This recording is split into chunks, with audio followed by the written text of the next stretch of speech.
Hello, this is Bob Weir with another interview of People in the News in North Texas. My guest today is Dugan Broomfield, who is running for Denton County Sheriff in the Republican primary in March 2020. Thanks for being here, Dugan. Thank you, sir. If you would please begin by giving our viewers some background information. Okay, I went to the police academy in Wichita Falls back in 1988.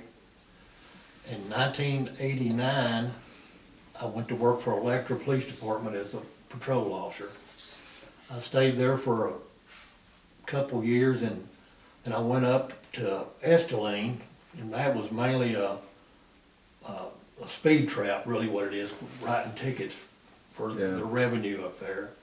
And then a good friend of mine that I went through the academy with was working in Jacksboro Police Department, and they said they was needing some officers, so I applied and got chose for that job. So I moved, plus it's a little closer to home since I was from Wichita Falls. I stayed there as a patrol officer, and there in Jacksboro, which is, I thought was good because we didn't have detectives or anything, so if you worked a case, you worked it from start to finish, and I think that helps a lot in my job today. And then another friend that I went to the academy with, it seemed like there was openings at the Denton County Sheriff's Office, so I applied for the Sheriff's Office and got hired as a detention officer. I worked there for about a year and a half maybe, and then there was an opening in the mental health unit for the Sheriff's Office, and I was lucky enough to go to work in that mental health unit for approximately 3.5 years. And then I heard there were some openings at the district attorney's office, and I applied, and I was hired by then DA Bruce Isaacs as a criminal investigator, working in misdemeanor court, county courts. And then in 2007, with the newly elected DA Paul Johnson, he promoted me to assistant chief, and I've been assistant chief there for going on 13 years. Well, that's a lot of background there. Let me go into that a little bit. Okay, let's say you say you're assistant chief investigator? Yes, sir. Okay, with the DA's office. What do you do in that role?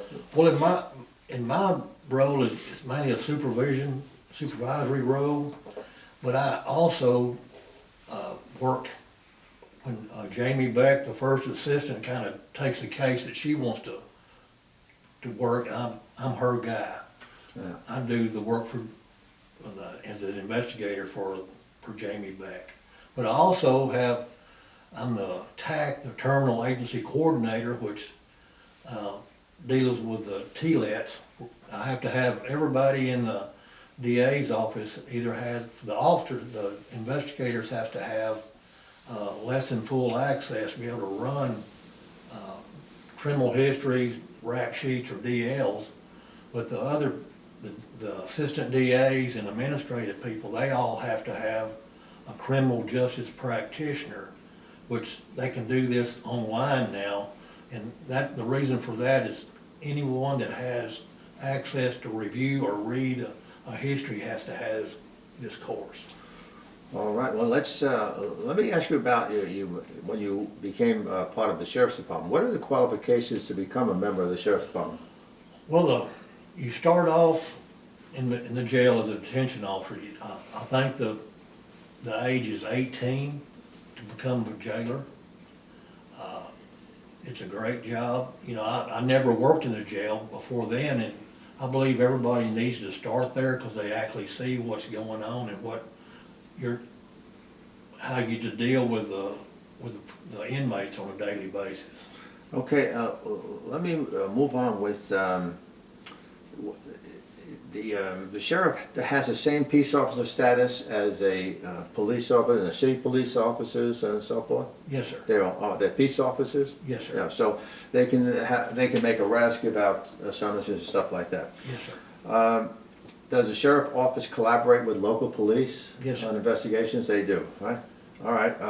So if someone dials 911, which departments respond generally? Is it the local first, and Well, it depends where the 911 call comes in. No, that's true, yeah, yeah, that's true. If you go, I think Lantana, residents, it goes to the sheriff's department? Yes, Yeah. like Flower Mound, Carrollton, Louisville, Denton, they all have their own 911 system. right.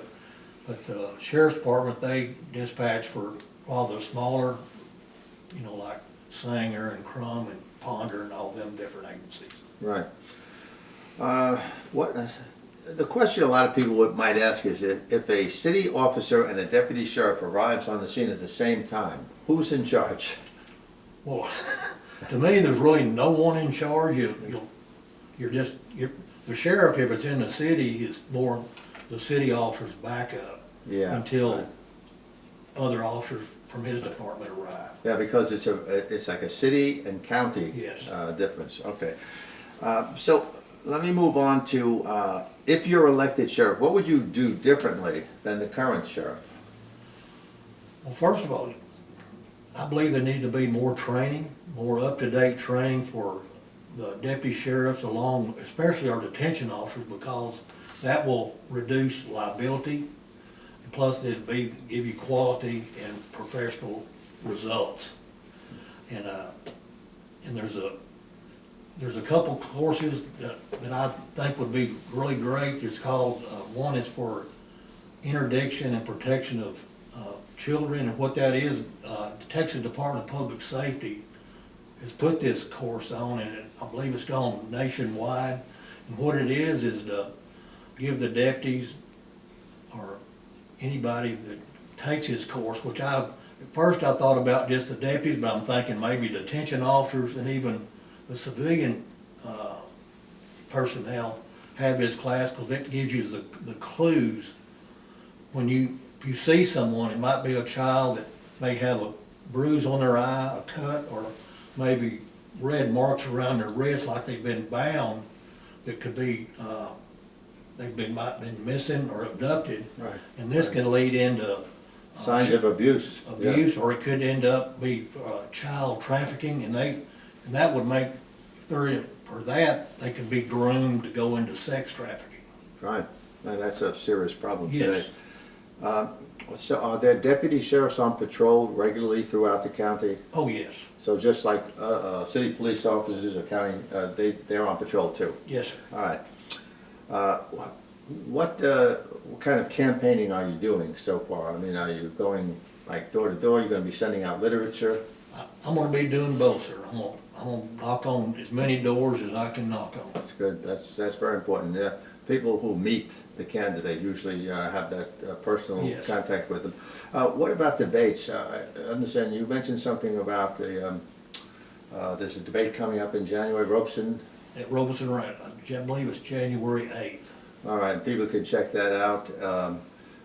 Also, there'll be one at the Flower Mound Area Republican Club in January. Also, I think it's like a week after that one. I don't have them all in front of me, but there'll be a few debates for Yes, the sir. Sheriff's Department.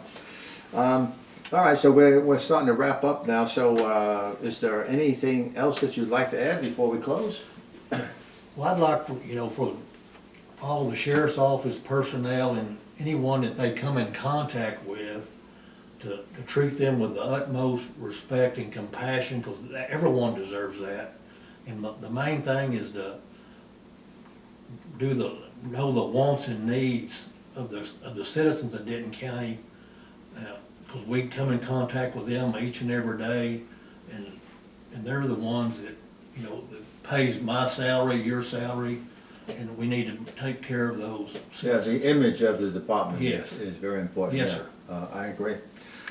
Well, I want to thank you for being here, Dugan, Thank and you. I want to wish you good luck in the election. Thank you, sir. Thank you so much. And thank you for watching.